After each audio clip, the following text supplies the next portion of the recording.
Ladies and gentlemen, please give a big hand to Bill McKibben and Kumi Naidoo.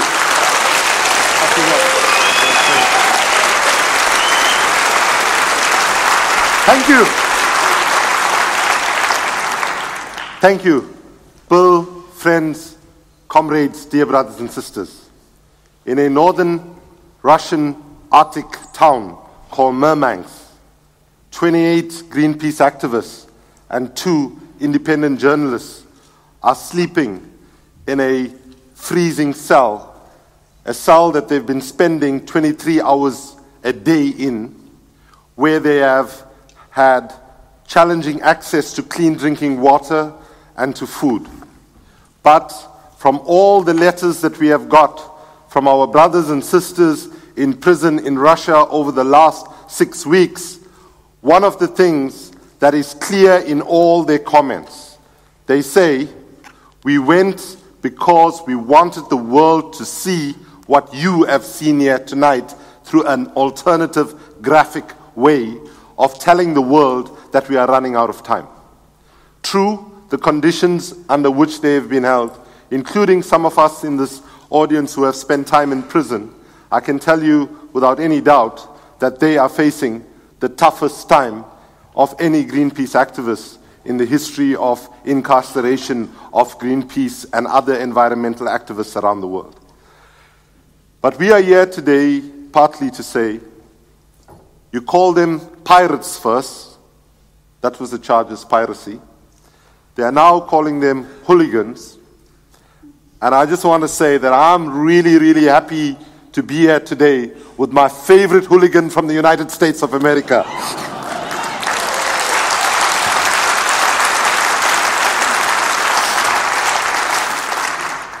Bill has also seen the inside of a prison cell, because wherever we are in the world today, we are running out of time, and we know that the math does not add up as our politicians believe it is adding up. That in fact, what is happening at the moment to the Arctic is very clear. You know, in the United States, our friends there say, what happens in Vegas stays in Vegas, which usually means you go, you behave really badly, and you make sure nobody finds out about it. The sad truth is, what happens in the Arctic does not stay in the Arctic. Its impact is already being felt around the world in terms of already early sea level rise. We can see, in fact, that on all the key elements, why is Bill's organization that he founded called 350.org? Because that was the safe concentration for carbon to exist in the atmosphere. That film talked about 390 parts per million. And my dear brothers and sisters, 4 months ago, we already overshot 400 parts per million. Last year, when we were at that same rig in Russia, protesting against Gazprom being the first oil company to start drilling in the Arctic, we were there on the day in August when the minimum ice level in the Arctic broke all known records ever since records have been kept. So here's a very simple thing. One day after we were charged with piracy in the Russian courts, the IPCC issued a report, their current assessment report, which essentially says what Bill and others have been saying for decades, that in fact we have to leave known fossil fuel reserves where they are, at least 3/4 of them. And bear in mind, the IPCC is not a revolutionary organization. In fact, it's a pretty conservative organization. It's made up of all the governments in the world, so the assessments that you get are not necessarily the most scariest assessments. You are getting the negotiated assessment. And even this negotiated assessment is saying that if we are to stand a chance to avert catastrophic climate change, we have to ensure that we leave at least 3/4 of known fossil fuel reserves where they are, including in the Arctic, including in the tar sands in Canada, and including in many, many other places that we know they exist. So let's be very clear. If the gentleman in one of the videos, I'm confused now whether I saw it at this venue or at the last meeting, but was there a guy from Shell who said, okay, so So let me say something. I'm going to sound like a white South African during the anti-apartheid era when I say this. Some of my best friends work in oil companies. And let's be very clear. Fundamentally, Bill and I are not against oil, coal, and gas companies. They are energy companies. They, decades ago, could say that we didn't know for sure that, in fact, our business actually was destroying our children and grandchildren's futures. Now, there is no reason for anybody to meaningfully say we do not know. The consensus has been there for a long period of time, and all we have had is denialism from a handful of people within the fossil fuel industry. So let's be very clear. If we know that investment in fossil fuels is driving the planet to destruction, is warming up the planet, and is destroying our children and grandchildren's futures, then let's be very clear what we are saying when we say to the leaders of oil, coal, and gas companies, we want you to transform your companies and become clean energy companies as soon as possible. That as an energy company, you have two choices. You either transform quickly now, or you die in the medium to long term. And we hope, hopefully in some cases, in the short term. So let's be very clear. Investing 1 cent more of fresh investment in big coal, oil, and gas projects must be understood now as an investment in the death of our children and their children and future generations and the various species that exist on this planet. That's the reality. Too many of our political and business leaders believe that they can just conveniently change the science, and that they also seem to believe that nature negotiates. They've got to understand nature does not negotiate, and that in fact what is needed now is for them to accept that they have a terrible case, suffering from a terrible case of cognitive dissonance, where all the facts are there, and that you continue to be in denial. So it is true that in the world at large, people like Bill and myself and the movements that we come from are often vilified. Right? We are very clear that the struggle for climate justice, the struggle for gender justice, the struggle for human rights, all of the struggles that really matter, these struggles needed people and movements who were willing to say that we will be willing to accept that we will not be popular. So let me just explain what that means. Today, in the world that we live, what does history teach us? Whether it was colonialism, whether it was slavery, whether it was apartheid, whether it was a woman's right to vote, whether it was civil rights in the United States, all of these struggles only moved forward when decent men and women said, enough is enough and no more. We're prepared to put our lives on the line if necessary. We are prepared to go to prison if necessary. So let me just say, when you compare climate change with all those other struggles pale into significance. Apartheid affected the people in my country. Even a woman's right to vote, probably affecting the largest numbers of people, was more than 50% of the people in the world. Civil rights in the United States, one part of the people in the United States, and so on. But climate change, my dear brothers and sisters, affects all of us. And true, it is terribly unjust that the people are paying the first and most brutal price from climate impacts and who are dying now are the ones that have been least responsible for carbon emissions. But let's be very clear. Those in the developed world who carry the biggest responsibility for historical carbon accumulations are also not immune. So we either get this right as rich and poor countries, acting together as a united global family, and we secure the future for all our children and their children, or we get it wrong. Ultimately, we all will go down together. Let me conclude by saying that if you are looking at who are the criminals and who are the ones that are driving us to destruction, bear in mind that Martin Luther King, Nelson Mandela, Rosa Parks, Mahatma Gandhi, lots of other people, at the time they were standing up for justice and for what they believed in, they were vilified, right? They were thrown in prison, etc. I have no doubt in my mind that those of us in this room who are standing up for climate justice will be vilified now, perhaps, but history will absolve us. Here's the problem. We do not have time to wait for history to absolve us. We have now the responsibility to mobilize the maximum public attention, to put the maximum level of pressure on our governments to act with the urgency that the situation calls for. And you here in the Netherlands have the best target to bring pressure, and that is that company we mentioned earlier before.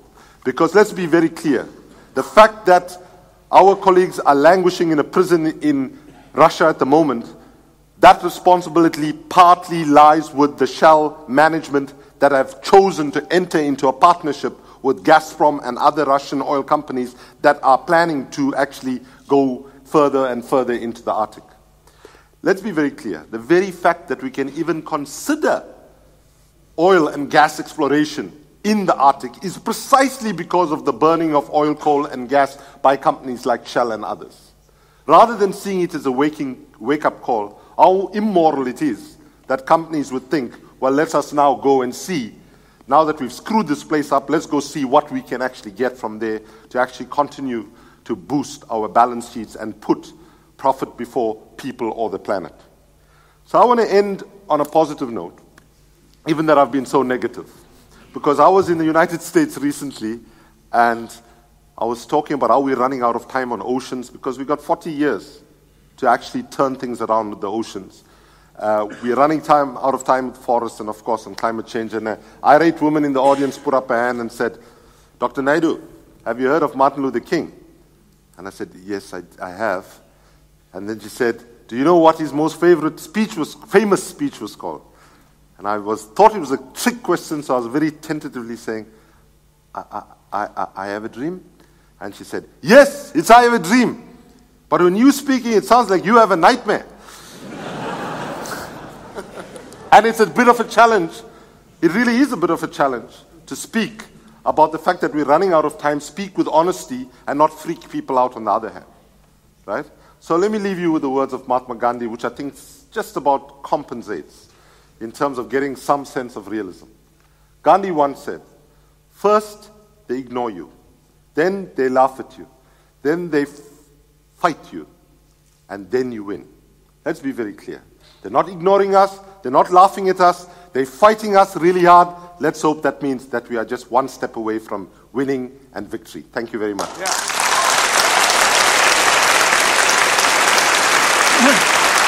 Well,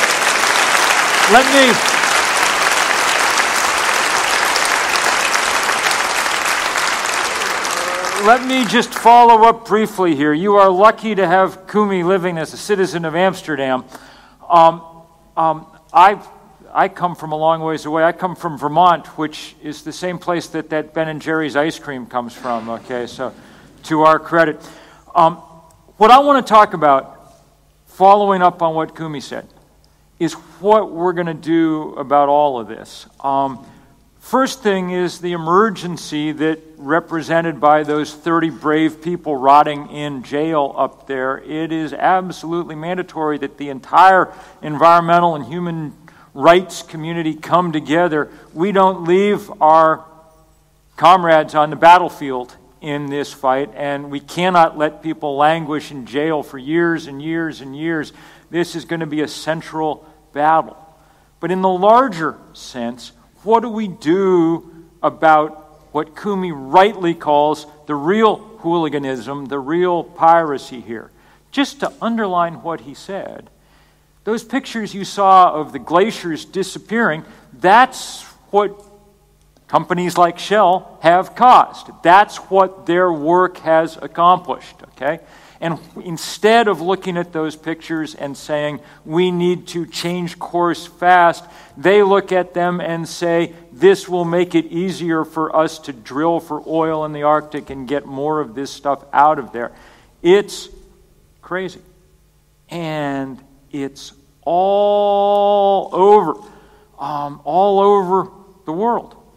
I wrote a piece a year ago now for Rolling Stone that was the first attempt to kind of lay out the new math of climate change, what we know about it. And the math is pretty simple. If you add up all the reserves of coal and oil and gas that the fossil fuel industry has around the world, it comes to about 2,800 gigatons, 2,800 billion tons worth of carbon. The problem is that scientists are very clear that we can only burn about 500 billion more tons if we're to stay below the 2-degree line that the world has agreed is the kind of final red line. That is to say, these companies have 5 times as much carbon as anybody who studied the issue thinks would be safe to burn. That is to say, these companies are now rogue companies. They're not normal companies. If they follow the business plan they have laid out, if they do what they've told investors and shareholders and banks they're going to do, then there's no mystery about how this story comes out. If they do that, then the planet breaks. Okay?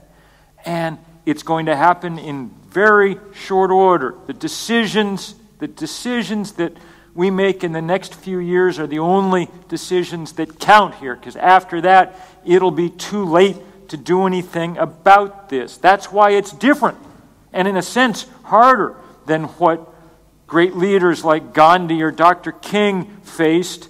The only advantage they had was that they knew they would win in the long run, that eventually they would persevere and win. We're not going to win in the long run. We can only win in the short run, or else it would be too late.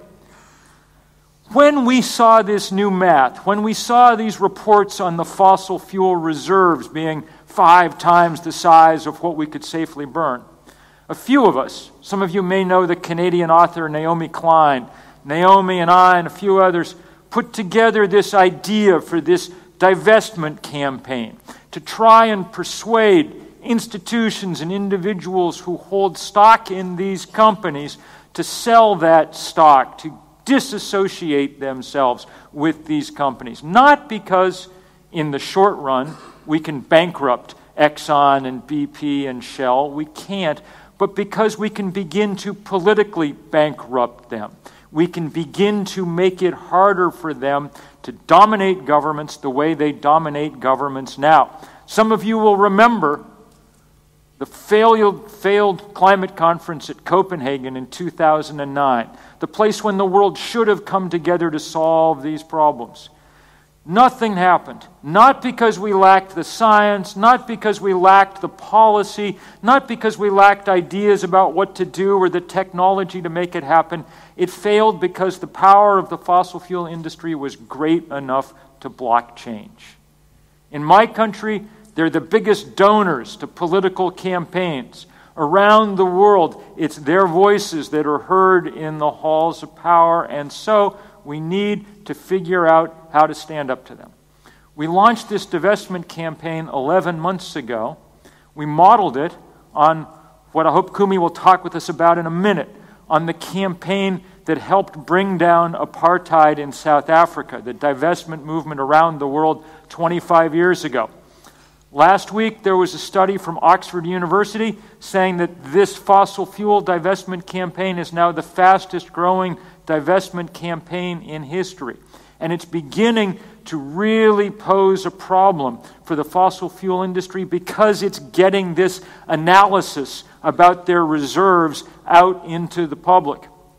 Last week, 30 of the biggest pension funds in the world wrote to the fossil fuel industry saying, we need to know what it means that you guys have more reserves than we can safely burn. What does that mean for our investments? We have a pretty good idea what it means. HSBC, the second biggest bank on earth, released a study earlier this year saying if the world was serious about meeting its 2-degree climate target, you would have to cut the valuations of the fossil fuel companies in half. They'd be worth half what they are now. So, if you're invested, if your city, town, state, if your church, if your college, if your university are invested in fossil fuels, in essence, they are making a bet that the world will do nothing about climate change. Okay? Because if the world does do something about climate change, it's a bad investment. It's a bet that we shouldn't make for prudent financial reasons, but it's mostly a bet that we shouldn't make for moral reasons. It's crazy to think about making money on the back of breaking the one planet that we have. So when we launched this divestment campaign, we did it first in North America, and at this point there are now 380 college campuses in the United States where there's divestment fight underway. 15 of our big cities have now divested their funds. Seattle, San Francisco, Portland, Providence. Some of our biggest religious denominations, the United Church of Christ, said this summer that they were divesting. We've launched this campaign in June in Australia and New Zealand, and the same thing is starting to happen quickly there. Pension funds getting involved, big churches starting to sell their shares. And this week across Europe, the same thing. We were in Berlin 2 nights ago, in Oslo last night. Here we leave the second that we're done on our bus because we have to be in Edinburgh tomorrow night, and it takes exactly 20 hours to get there, so we might just make it if we leave the minute we're over, okay? We're trying to launch this same movement here. It's not the only thing that we need to do about climate change. There are plenty of other things going on. There are people developing and deploying great technologies. There's all kinds of stuff happening. But until the political power of this industry is weakened, the chance for a real negotiation that accomplishes what we need accomplishing is next to nil. It's good to see that campaign underway. It's good to see, and I think we have some pictures here from around the world. It's good to see because we're reminded daily. 350.org, we've organized about 20,000 demonstrations around the world in the last 4 years. Every country except North Korea. We're kind of, Greenpeace does all the really dangerous stuff. We're sort of activism for people who are scared of heights, okay? Who do not want to rappel off things or, whatever. But even some of the people we work with are kind of cool. When we did this day of action last year around the world, we asked people to rally in places that had already felt the sting of climate change, okay? And even though we're used to working in big numbers, we were surprised. There were about 3,000 rallies that day in every corner of the world. I could show you 3,000 pictures. I'll show you 6 or 7. The day started in the Pacific. That's where the sun comes up first, and so our crew was underwater on the coral reefs in the Marshall Islands. We're going to lose most, if not all, of the coral reefs on this planet by the middle of this century. The acidic hot water that we're producing in our oceans is killing them quickly. You would think in Afghanistan that people had other things they had to worry about, but the fact that the Kabul River is drying up is a big deal. These guys have the opposite problem. They're across the border in Pakistan, okay, where they had the worst flooding, well, at least since Noah, in 2010. There was so much rain, the kind of rain we can only have now in a planet whose atmosphere is warmed up so it can hold more water. There was so much rain that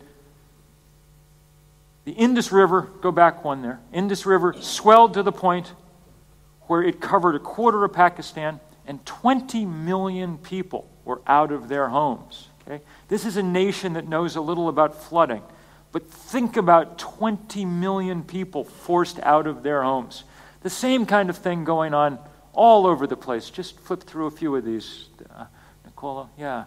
I mean, forest fire across the boreal north, across Siberia, across the very places. Let's just stop with this picture, because for me, this was probably the smallest demonstration of the day, okay? It was a street that got turned into a kind of muddy creek in Haiti. That's in Port-au-Prince in Haiti.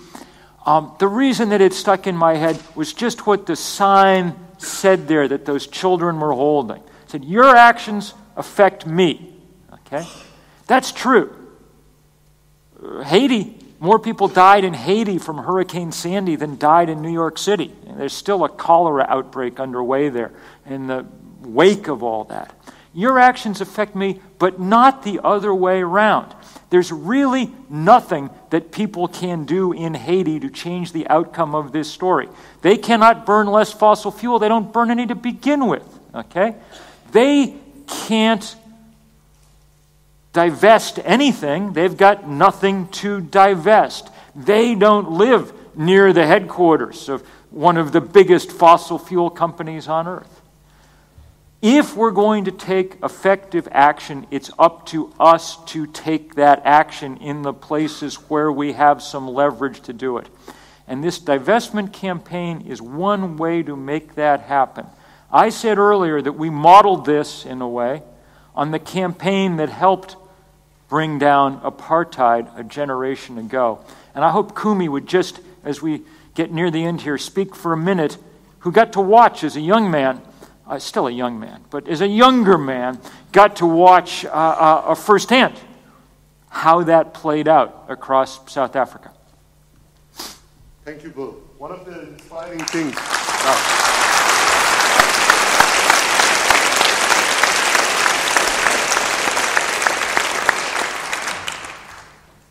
Thank you, Bill. Very briefly, during the anti-apartheid struggle, one of the very inspiring things that those of us who were actually quite young at that time, at a very dark period for us when the state of emergency and all had been imposed, was seeing university students in campus after campus after campus in the United States mobilizing, organizing, and going to the management bodies of the universities and saying, "Thou shalt disinvest any money that you have in companies that are supporting, upholding the system of apartheid in South Africa." So this idea that Bill and 350.org and others have come up with is a fantastic, simple idea. It's an idea about saying that fresh investments in fossil fuels is wrong. It's also saying that those that currently, university institutions, religious institutions, pension funds, and so on, must now say to companies that continue to invest in fossil fuels, if you do that, we're taking our money somewhere else. And bear in mind that that divestment movement in the United States at that time did not only have an impact on several universities that changed policies, but actually had a huge impact on the US Congress, because when Ronald Reagan vetoed the Comprehensive Anti-Apartheid Act that was passed by Congress, when he vetoed it, and it has happened a few times in American history, to change a veto of a president, there has to be a 2/3 vote in Congress to override the presidential veto. And that was one of the times. And I would guarantee you that a key part of that momentum was university students organizing, getting their management bodies to disinvest. So I believe that this is a simple thing. It opens up opportunity for every university all over the world, including here in Netherlands and Europe, for university students to get organized. It's something that you can do. It's something you have a right to ask your management of your university to actually do something about.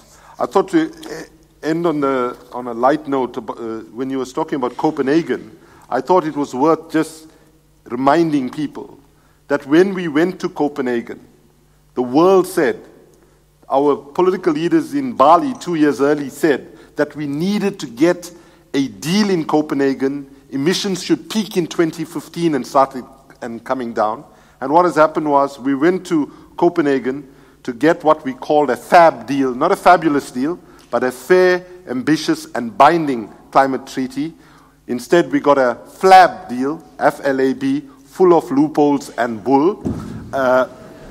And what our politicians have now done is simply said, we'll get a deal in 2015 in Paris, and then we'll start implementing that deal in 2020.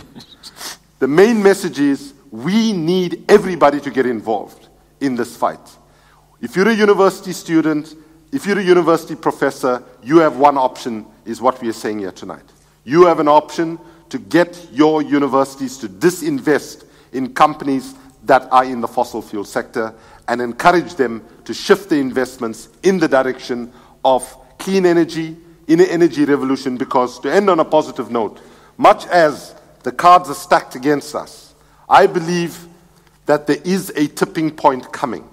More and more people around the world are saying enough is enough and no more. And that now is our time, and we will only succeed if millions and millions of people all over step forward and say, as the gentleman in the movie said, when my 2 daughters asked me what I did when it was clear that climate change was real and happening, we all in this audience and all over the world must be able to look at our children and grandchildren and say, we did our best, because failure to do that would be a betrayal of their futures. Thank you. And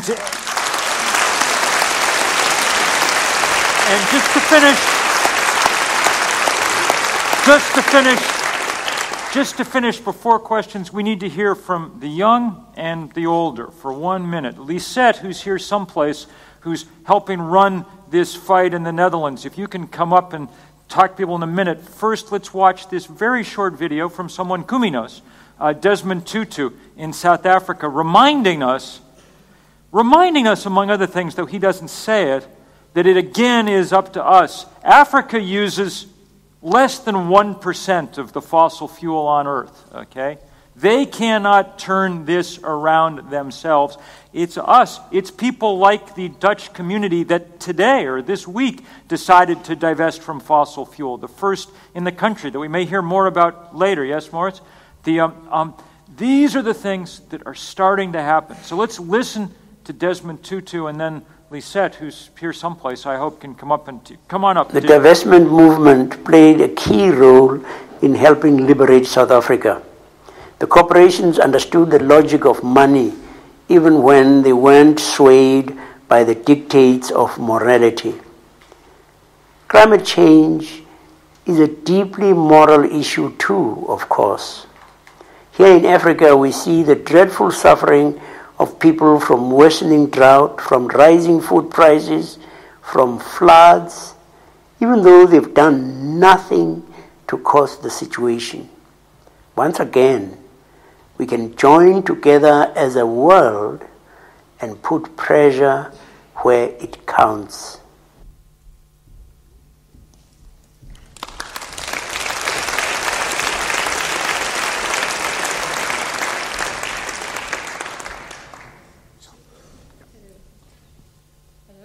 Is this working? Yeah, yes, it is. So happy to see so many people of you here, all Dutchies. So we saw this great example of this fossil-free movement in the US. And we in the Netherlands, we together with Agenda, Marjan Middelsma sitting here, we were very inspired by this campaign, by the whole divestment movement, seeing a positive solutions to, like we've seen before the movie with all the ice melting. Finally, we have a solution and we can all get involved. So we're really happy to bring this movement today to the Netherlands. And actually, we've already started in the Netherlands. There are 4 universities and graduate schools who have already started campaigns, students from actually the University of the VU, where we're at, where we know they have investment in fossil fuels. Even in the Netherlands, the campaign already started here at the VU. And Thomas, who will stand up now and wave, he's the campaign leader. Yeah.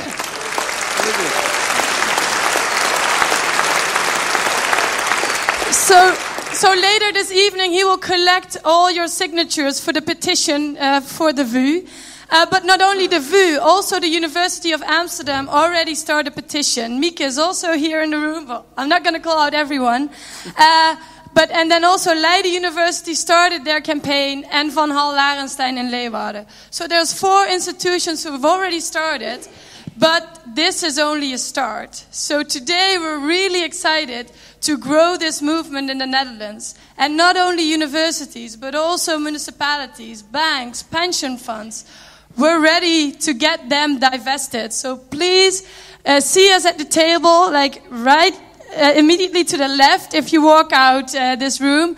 Come talk with us. Subscribe yourself for updates. You can find us on fossilfree.nl, and then you go to the website, you leave your email address there, and you can get involved. And even if you want to get active, November the 21st, we have our workshop with everyone who wants to get active. So please keep that date in your agenda if you want to get involved. So thank you all for being here. Wow.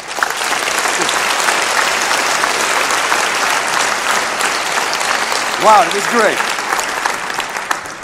So the first fossil-free things in Holland, are you done, by the way? Or so step up with me, because it's question and answers now. So let's just stand in front of the audience. Because what I feel is that a problem so huge that everybody in the past said, well, it's so huge you can hardly grasp it or let alone fight it. That now all of a sudden, because of you, Bill, crumbles down to something we can do. Which is, for me, it's quite incredible what you just told us. Well, there's lots of things we need to do. People are playing defense all over the world, you know. We're fighting bad pipelines, oil rigs, coal mines. That's incredibly important. The divestment stuff's fun because it's a chance to play offense too, you know, to put the bad guys on the back foot for a little while. But maybe finally change it. Maybe so. Maybe Let's hope so. As Kumi said, we need them to become energy companies because they can get a lot done. Yeah. There's one fossil-free phenomenon in Holland that's present today as well. Let's give them some attention. From Boxtel. Please stand. Are you coming up here? Or you want to do it over there? Well, what do you want? Oh, this is going to take ages. Come on up. Come on up. No, over there. Oh, no, over there. Just come on up. It's okay. Down from Boxtel.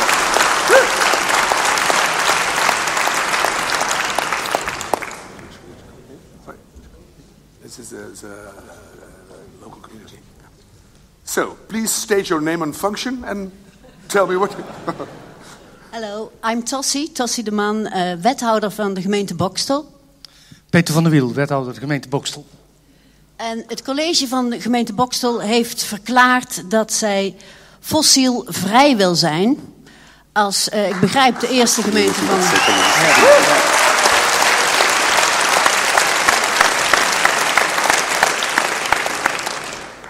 Now, we are just a modest, small town in the south of Holland. So don't think of million people, just 30,000. But we are investing where our money is. And we take care of it, that it will invest in fossil-free banks and companies. Great. So that's what we are going to do.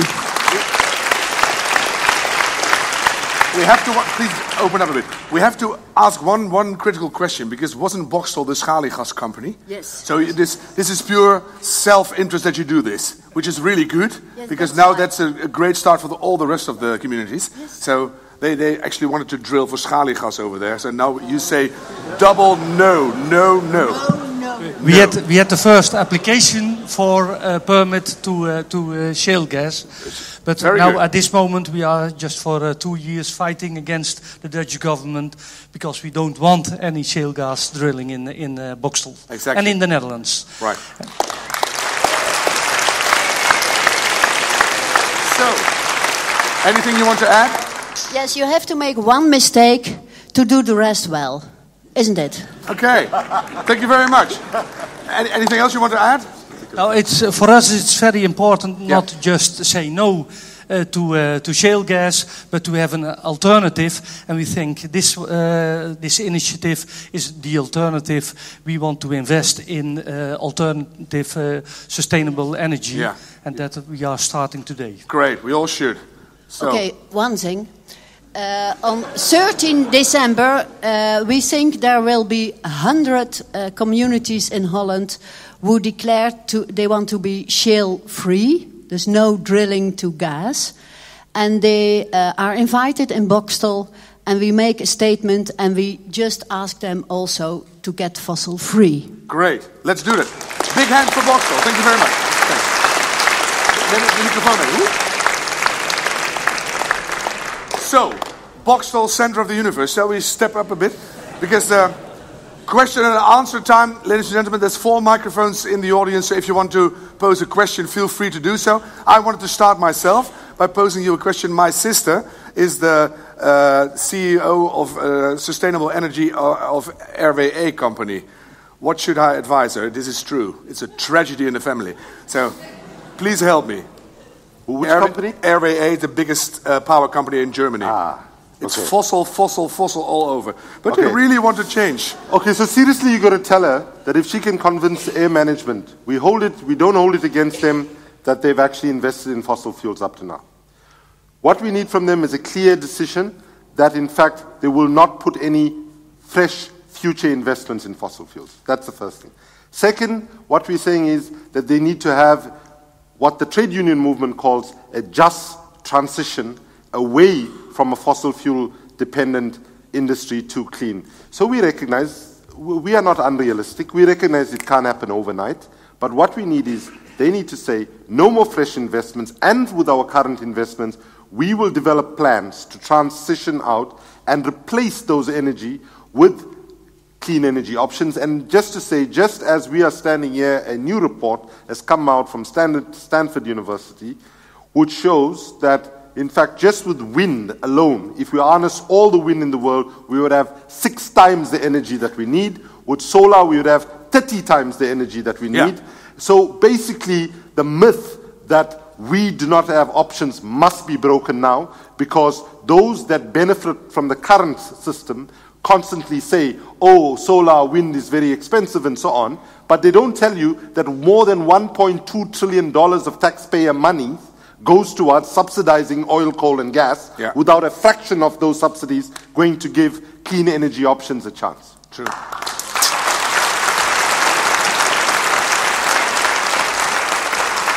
And you know what? When you're standing next to you with your hand talking, it's even more impressive than when you're in the audience. So you should all come and stand up here. A question. Please state your name and your question. My name is George Benker. An alternative is to put your money where your mouth is, but what are all the other alternatives we can do ourselves? Like the film of Al Gore, Inconvenient Truth, didn't talk about becoming a vegetarian because he was not one himself. We can take no airplanes anymore for the rest of our lives. Taking public transport, what do you suggest? What are our most important things we can do in our lives for all the to reduce energy consumption? Yeah, thanks. Look, this is a very good question, but you guys already know all the things that would help here. Everybody here knows that eating lower on the food chain, that riding a bike instead of driving a car, all of that helps. But, I mean, and you know, where I live, my roof is covered with solar panels and, so on. But I don't try to fool myself into thinking that that's how we're going to stop climate change. We do not have the time to solve it one person at a time. It is a structural problem. And the heart of that structural problem is that the fossil fuel industry is allowed to pollute for free, okay? And the day that we put a serious price on carbon, the day we have an international agreement that does that, is the day when, without having to do the impossible task over the next 5 years of convincing everyone on Earth to become a vegetarian or there we have to do, instead, we'll have a constant reminder of what we need to be doing. Yeah. It's important to do stuff close to home in your own life, but don't let Shell and Exxon and those guys off the hook, okay? That's where the structural dimension of this problem lies, and we've waited too long, really, to go after them. That's a good way to put it, that they can pollute for free. That's a very intelligent way to put it. Yeah. Just to say that I think, what Bill is saying is that not that individual behavior is not important, it is important, but individual behavioral change on its own without structural changes is not going to be good enough.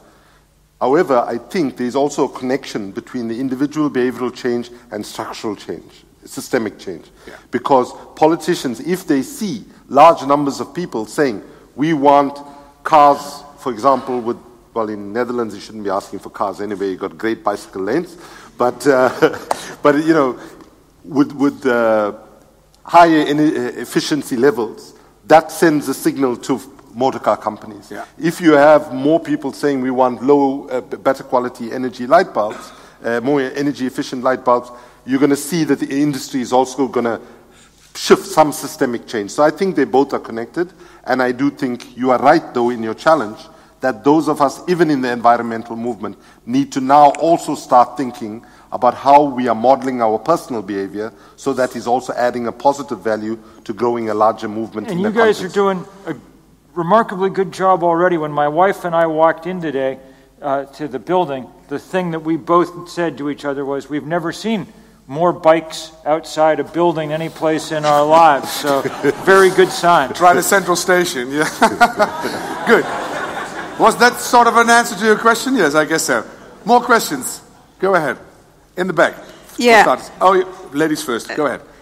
Yeah, we should contribute for global warming linked to a crime against humanity.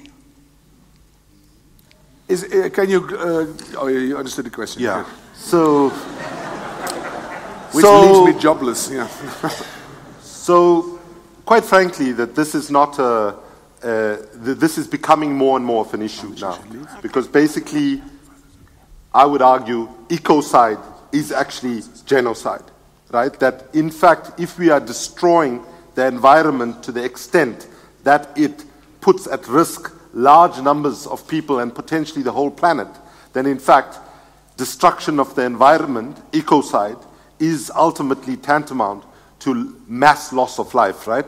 Now, there is work being done. It's very difficult work trying to change law, and there is efforts that are happening in the world to try to have ecocide considered in the same level as genocide. But as Bill said earlier, those that control our governments, right, those that dominate our governments are the very same people that we are, and they're not going to let that happen very easily. So therefore, it's a big fight, but it's part of the fight that we need to have, and that's an example of one systemic intervention that will take time to achieve, but it's worth investing in. Thank you. We have a little Edinburgh stress, so let's do 2 more questions with short answers, and then there's a little photograph moment that you should be participating in. So there's one in the back. My name is Jerome Remmers from the Dutch Association of Investors for Sustainable Investments, VBDO. Since 18 years, we go to the annual general meeting of Shell and we ask questions about sustainability. Of course, every year we ask, why don't you invest in sustainable energy? And they say no, or just a little bit. This year I went to this AGM and I told about the carbon bubble and the risk they have. So all investors of Shell know about this problem, and next year we will ask it again. But I've a question, because I also read the report of the Oxford University report, and there in the conclusion it said it's better to address the coal companies and not the gas and oil companies, because they are more vulnerable to the divestment campaign than the oil and gas companies. So what is your opinion about this? We've got to go after them all. I wrote the first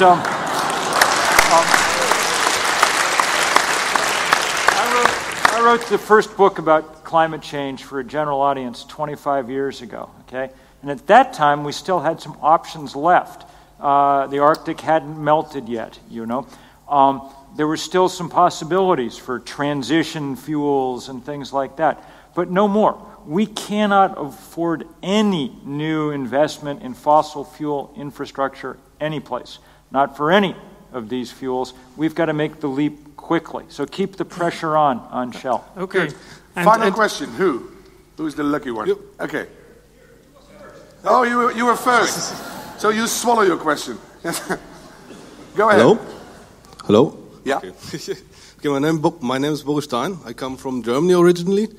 And I come from the Rhine, from Germany. Okay. And I come from the Rhine-Ruhr area, which used to be, maybe some people know, very heavy coal mining area, and now also home to RWE, what you mentioned before, the big energy company that produces most of its electricity based on coal. And there's a big problem in that a lot of municipalities hold shares of the companies there. And you said you managed, for example, to get San Francisco to divest. But how do you think will you solve these problems there in these traditional coal areas where also the municipalities are so convinced of the whole thing and just don't want to go for it? Because it seems to me...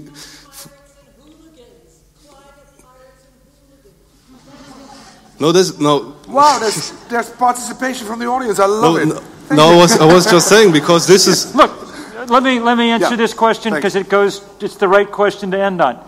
None of this is easy, and there are places that are going to be harder than other places. The Netherlands is a place with deep environmental consciousness, and it's a place that lives every day with the awareness of its own vulnerability to the forces that we're now unleashing in the world around us. So this is one of the places where we should be able to start and get some serious victories and momentum that help the people in those places. You think it's hard there, go to Haiti and try to make some big change, okay? So no excuses for inaction, only power for action.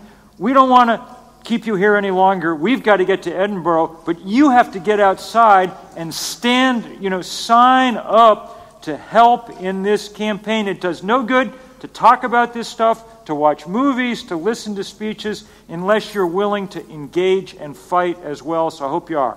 Thank you. Thank you very much. Thank you, brother. Give him a big hand under him. Yeah? Please stay.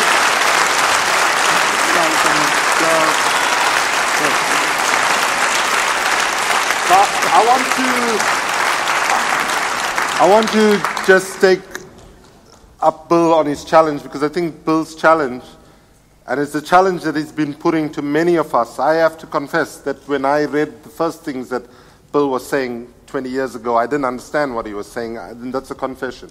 And so there's no shame of people coming to understand it late. But the fact that we now understand it, we don't have a choice but to change. So I want to leave you with a small story that I hope will inspire you into activism. When I was 22 years old and leaving South Africa into exile, my best friend Lenny Naidoo asked me, what is the biggest contribution one can make to the cause of justice and humanity? I said, that's a very simple question. Give your life.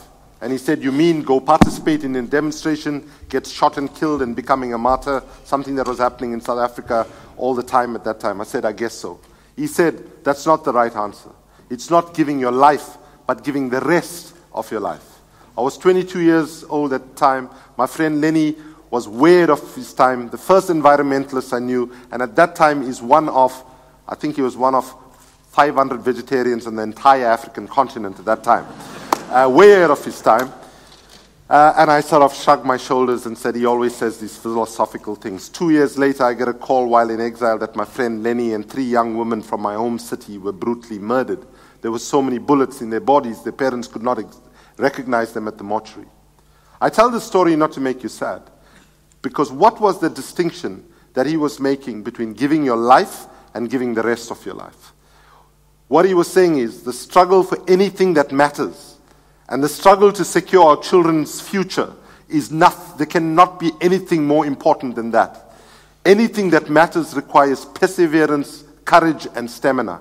And the biggest contribution that any one of us in this audience can make today is walk out of this hall recognizing that the biggest fight humanity has ever had to deal is the fight to avert catastrophic climate change, and recognize the struggle for climate justice is a marathon and not a sprint.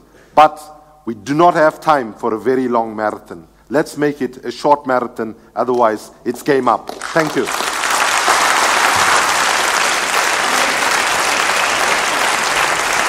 Wow.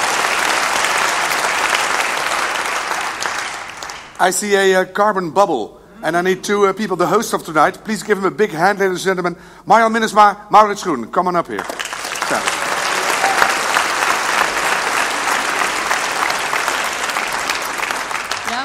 We've got one coming, we've got one refusal, I think. Oh, you can join in as well. Okay. So. I will represent Marjan. Yeah. Come along.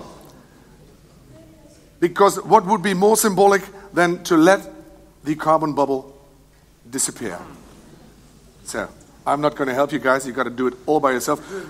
Oh, you do it. So Don't this do is it what we do right in the now Dutch because campaign. this is a very nice photo moment. Just please do it slowly. So because otherwise the misery is over too quickly. That's not we good. invite Bill to really burst it. So you got to take this one. Okay. So now we're going to launch the campaign in the Netherlands, huh? Okay. Officially. Bravo! Very well. Very well.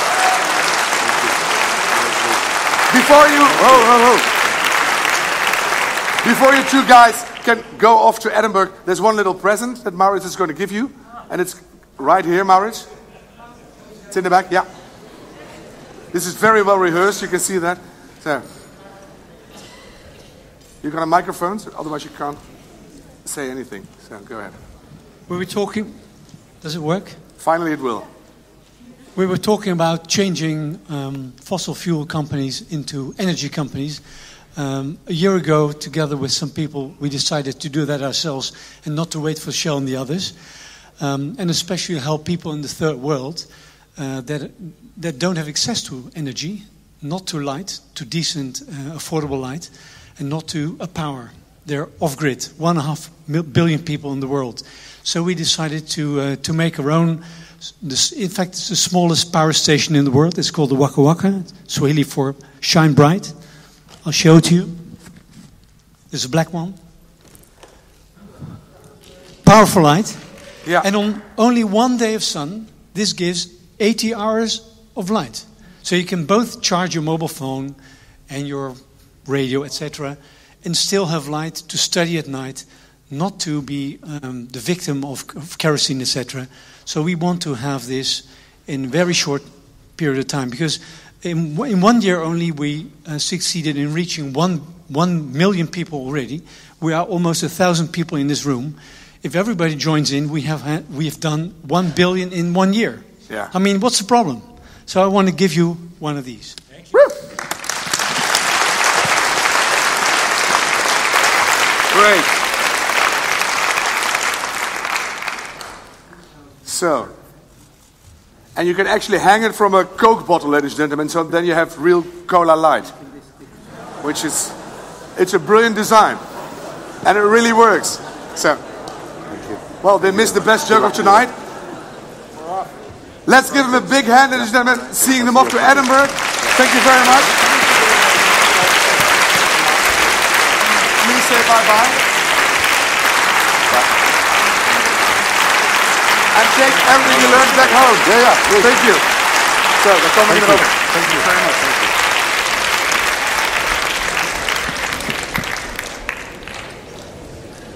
Do you really have to run now?